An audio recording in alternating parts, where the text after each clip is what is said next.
আমি বহুবার আপনাকে বলতে চাই, আপনি আমার চোখের পৃথিবী, সবচেয়ে সুন্দর মানুষ। এই দুনিয়ায় যত কিছুই আসুক সামনে, আপনার বিকল্প কিছুতেই মন থামে না। শুধু আপনার নামেই শান্ত হয় এই হৃদয়। ভালোবাসি বলা শুধু কথা নয়, এটা আমার অনুভব, এক নিঃশব্দে প্রকাশ। যেখানে আপনি না থাকলে এই মনটা হয়ে পড়ে একেবারেই শূন্য। ভালোবাসা মানেই কাছে থাকা নয়, ভালোবাসা মানে অনুভবে বেঁচে থাকা, শুধু দেখা বা কথা নয়। ভালোবাসা হয় নিঃশব্দে, নিঃস্বার্থে, দূরন্তে। যে ভালোবাসায় প্রত্যাশা কম, সেই ভালোবাসায় আঘাতও কম হয়। খোঁজ না নিলেও মন তো জানে কে আজও হৃদয়ের একমাত্র ঠিকানা। ভালোবাসলে যদি কিছু চাইতেই হয়, তবে সেটা চাওয়া বেশি, ভালোবাসা কম। ভালোবাসা হলো সেই অনুভব যেখানে না পাওয়াটাও মেনে নেওয়া যায় হাসি মুখে। যদি ভালোবাসা শুধু ভালো মুহূর্তের হয়, তবে কঠিন সময়ে কি থাকবে? যে মন্দকে ভালোবাসতে পারে, ভালোবাসা শুধুই তার জন্য। স্পেশালভাবে আজকে কাকে গোসল করালাম, আলহামদুলিল্লাহ। কলতলা ঝকঝকে চকচকে পরিষ্কার করলাম।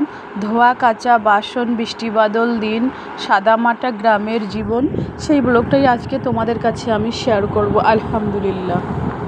তো নতুন দিনে নতুন আরেকটি ব্লগ ভিডিও নিয়ে হাজির আমি আপনাদের মাঝে। সাভানা, ভারতের ছোট্ট একটা গ্রাম শীতলকুচি জেলা থেকে বলছি।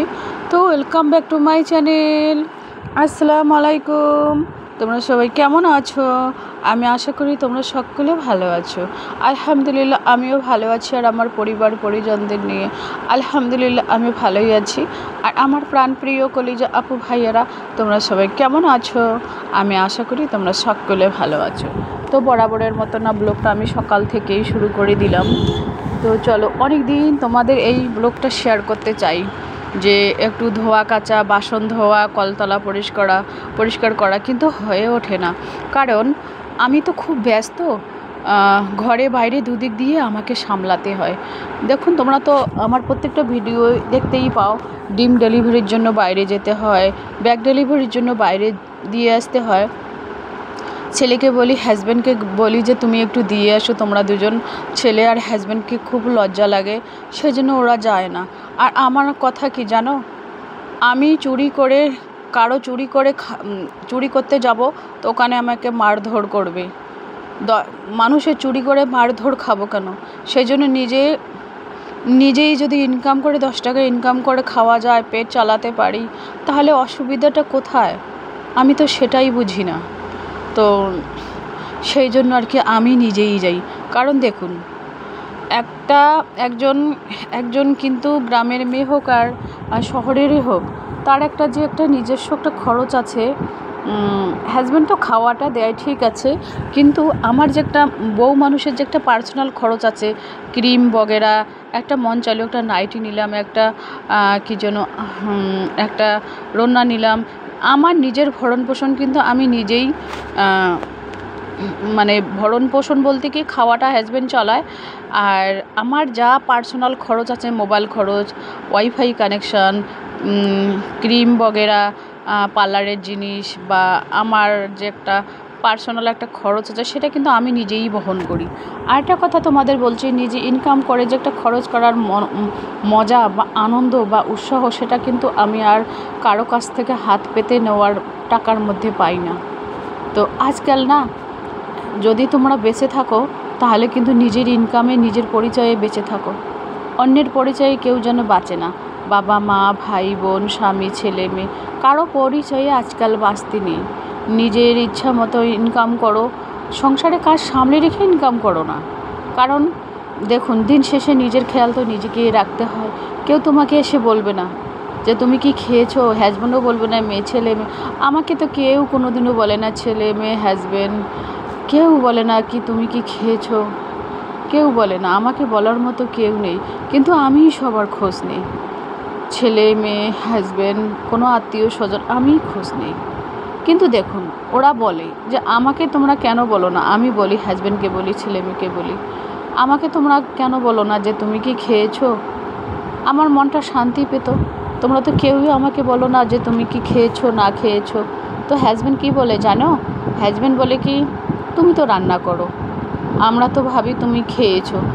তো আমি হাজব্যান্ডকে বলি, দেখো আমি কিন্তু একাই কোনো দিনও ভাত খাই না। তুমি যদি কোথাও যাও তাহলে ছেলে মেয়েকে ডেকে আমি ওদের সাথে একসাথে খাই। একা ভাত খেতে ভালোই লাগে না, খাওয়ার যে একটা এনার্জি, সেই এনার্জিটাই থাকে না। আর সবাই একসাথে খেলে না খাওয়াটারও প্রতি তৃপ্তি থাকে, আর মনোযোগ সহকারে কিন্তু সেই খাওয়াটা শেষ করা যায়। কিন্তু সেটাই আর কি। আর আমি যেটা বলি কিন্তু আমি একেবারে মন থেকেই বলি। আমাকে বোঝার মতো কেউ নেই। আমার যে একটা মনের ভাষা, চোখের ভাষা, সেই বোঝার মতো লোক আমি আজ পর্যন্ত পেলাম না। হ্যাঁ, একজনকেই পেয়েছি, সেটা হচ্ছে আল্লাহ।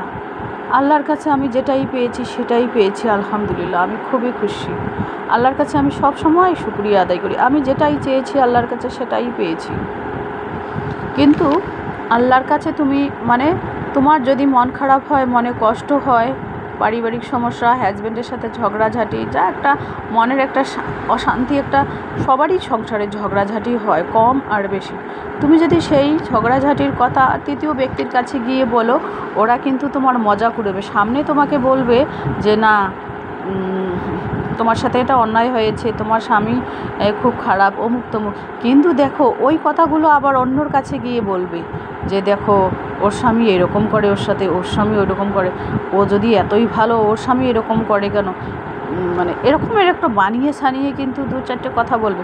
সেই জন্য আমি কি বলি, সংসারের ঝগড়া কাজিয়া, ঝগড়া ক্যাচাল তৃতীয় ব্যক্তির কাছে বলতে নেই কোনো দিনও, কারণ ওরা তো মজা করবে। সেই জন্য আমি আমার মনের কষ্ট বা যে কোনো কারো কাছে শেয়ার করি না। মন খারাপ হলে ভালো ভালো রোমান্টিক গান শুনি, কোথাও সাজুগুজু করি, কোথাও ঘুরতে গেলাম, এইরকম একটা পরিস্থিতি। আমার মন খারাপের কারণ হলো আমার স্বামী। আমি যেটাই, যদি আমাকে অন্য কেউ আমার মন খারাপ করতে পারে না, আমার হাজব্যান্ড ছাড়া। ওনার সাথে যদি আমার একটু ঝগড়াঝাটি হয়, আমার খুব খারাপ লাগে, একেবারে খুব, আমি হাউমাউ করে কেঁদে ফেলি। আমার মনটা না খুব নরম। আমি কারো খোঁচা নাগা কথা বা একটু জোরে শব্দ করে কথা বলা, এইগুলো না আমার মনের মধ্যে খুব গাঁথাগাঁথি হয়, সব সময় দেমাকের মধ্যে ওই কথাটাই ঘোরপাক খায়। তখন না মনটা খুব ছোট হয়ে যায় যে ইস, কী পেলাম, কী ছিলাম, আর কি হলাম। কিন্তু সে ধীরে ধীরে ধীরে না নিজেকে মানিয়ে গুছিয়ে নেওয়ার চেষ্টা করতেছি। তো মানিয়ে গুছিয়ে নেওয়ার নামই হচ্ছে জীবন। হ্যাঁ, স্পেশালভাবে আজকে কাকে গোসল করালাম, কলতলা ঝকঝকে চকচকে পরিষ্কার করলাম, ধোয়া কাছা বাসন, বৃষ্টি বাদল দিন, সাদামাটা গ্রামের জীবন, সেই ব্লগটাই আজকে তোমাদের কাছে আমি শেয়ার করব। আমার সম্পূর্ণ একেবারে গ্রামীণ ব্লগ, গ্রামের ব্লগ বলতে পারো। আমার অত এডিট ফেডিট আমি করতে পারি না, জানি না। আমি কিন্তু সব পাশে ইনকাম করার চেষ্টা করি, যে সংসারে হাল ধরার চেষ্টা করি। যে দেখুন, রুমের মধ্যে যদি কোনো জিনিসের শর্ট থাকে সেটা আমি পূরণ করি। আমি হাজব্যান্ডের উপর ডিপেন্ড করি না, কারণ ওনার কাছে যদি আমি 200 টাকা হাত পেতে চাই, একেবারে মুখের মধ্যে না করে দিলে আমারও মনটা খুব খারাপ হয়, তখন ভালোই লাগে না। হাজব্যান্ডকে আমি মাঝে মাঝে বলি যে 6 মাসে বা 2 মাসে বা 3 মাসে আমাকে একটু বাইরে ঘুরতে নিয়ে যাও, বা রেস্টুরেন্টে একটু ভালো মন্দ খাওয়া, বিরিয়ানি, এটা ওটা। একবেলা রান্নাঘরকে ছুটি দিয়েই ঘুরতে যাওয়া যায়।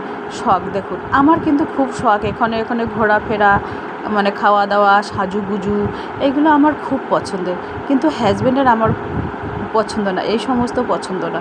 আমি কোনো বিয়ে বাড়িতে গেলাম, ভালো করে একটু সাজুগুজু করলাম, কিন্তু হাজব্যান্ড আমার পছন্দ করে না ওইগুলো। এদিক দিয়েও আমার মনটা খুব খারাপ। তো যাই হোক, আমি স্পেশালভাবে আমি নিজেই আজকে গোসল করব, সেই ব্লগটা তোমাদের দেখাচ্ছি। আমি অফ ক্যামেরায় ভালো করে গোসল সেরে নেব তোমাদের দেখানোর জন্য আর কি। জামা পরেই গোসল করতেছি, আমি কিন্তু নাইটি পরেই গোসল করি বরাবরের মতোই, কারণ যখন অফ ক্যামেরায় গোসল করি তখন কিন্তু খোলামেলাভাবে ভালো করে ঘষাঘষি করে গোসল করি। তোমাদের দেখানোর জন্যই আর কি কুর্তি আর রান্না পরে আর কি একটু এক ঝলক তোমাদের গোসল দেখালাম। তো এবার আমি মুরগিদের রান্না বান্না আলহামদুলিল্লাহ এই দেখুন ধোয়া কাচা একেবারে কমপ্লিট হয়ে গেছে। মানে 4-5 দিন থেকে হাজব্যান্ড বাসায় আছে, তো এই সমস্ত কাজ হয়ে ওঠে না।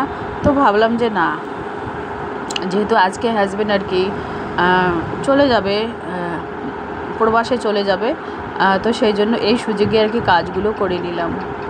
আর মনের দুঃখের কষ্টের কথা তোমরা আমার ফ্যামিলির মেম্বারের মতো, তোমাদের কাছে শেয়ার করলে মনটা একটু হালকাই হয়। তোমরা তো আর এসে আমাদের বাড়িতে বলবে না আমার হাজব্যান্ডকে যে তোমার ওয়াইফ এভাবে এভাবে কথা বলে। তো যেটাই আর কি সত্যি সেটাই আর কি। আর পান সুপারি খাওয়া আমার হাজব্যান্ড পছন্দ করে না, বেশি সাজুগুজু পছন্দ করে না। আর এখানে ঘোরাফেরা যাওয়া আসা, বিয়ে শাদি বাড়ি যাওয়া, ওইগুলো পছন্দ করে না। তো এটাই আর কি। আরেকটা মুরগি না আমার ওই পাটা খুঁড়িয়ে হাটে, ওকে আলাদাভাবে ছোটো টিনের ঘরটাতে রেখে দিয়েছি। আর 6টা ডিম পেড়েছে। যেদিন খাওয়া বেশি হয় সেদিন বেশি করে পারে, 4টা 5টা 6টা 7টা এরকম করে পারে। বাড়িতে আর কি খাওয়া হয়। যেদিন মাছ মাংস বা অন্য সবজিপাতি খাই সেদিন কিন্তু ডিমগুলো বাঁচে। ওই 2-3 দিনকার ডিম জড়ো সড়ো করে ওইগুলো বিক্রি করে দিই। 4-5 দিনকার ডিম যদি 5টা করেও হয় তাহলে 5 দিনকার ডিম 5-25টা ডিম এভাবে হচ্ছে আর কি জড়ো সড়ো করে ডিমগুলো বিক্রি করি। ব্যাগের ব্যবসা করে 3000 টাকা আমি মাসে চালাই। আমরা যে একটা স্বনির্ভর গোষ্ঠীতে আমি আছি সেখানে আমি 3000 দেই। আবার আরেকটা আমাদের সমিতি আছে, ওখানেও আমি 3000 দেই। আমি না নিজেই কিন্তু 7 থেকে 8 হাজার টাকা মাসে ইনকাম করি আলহামদুলিল্লাহ। উপরওয়ালার আশীর্বাদে দোয়ায় আমি কিন্তু ইনকাম করি। তো এবার আমি বাড়িটা উঠানটা একটু ঝাড়ু দিয়ে এনে, নিচের উঠানটাও ঝাড়ু দিয়ে তোমাদের কাছে শেয়ার করতে পারি না, কারণ আজকে যেহেতু একটু সময় পেয়েছি সেই জন্যই আর কি আজকে ঝাড়ু দিয়ে এখানে জমা করতেছি। অফ ক্যামেরায় আমি এই কাঁচড়াগুলো আমার ভাইয়ের ওই সাইড দিয়ে ফালাই দেবো। এই যে দেখুন হাজব্যান্ড খাওয়া দাওয়া করতেছে। আজকে তেমন কিছু সবজি নেই, আজকে হচ্ছে তিলের ভর্তা, শুটকি মাছ ভাজা আর লাউ শাক আলু মাখা দিয়ে আর কি, আলু দিয়ে আর কি মাখা করবো। তাই দিয়ে 2 বেলা হয়ে যাবে আরামসে, সকালেও হয়ে যাবে দুপুরেও হয়ে যাবে। হাজব্যান্ড বলছে ডিম খাবো না, আমি বলছি ডিম ভেজে দিই, বলে কি না ডিম খাবো না। তো এই যে দেখুন হাজব্যান্ড রেডি হয়ে নিয়েছে, মেয়ে আবার দোকানে। এই যে ব্যাগ রেডি করেছে প্রবাসে যাওয়ার জন্য জামাই আজকে। তো আকাশের পরিস্থিতি আজকে খুবই রোদ উঠেছে। এটা হচ্ছে সন্ধ্যার টাইম, আকাশের পরিস্থিতি খুবই খারাপ, বৃষ্টি শুরু হয়ে গেল একে ঘূর্ণিঝড়ে। এই যে দেখুন ঝোড়ো হাওয়া বইছে। তো চলো টাটা, আল্লাহ হাফেজ।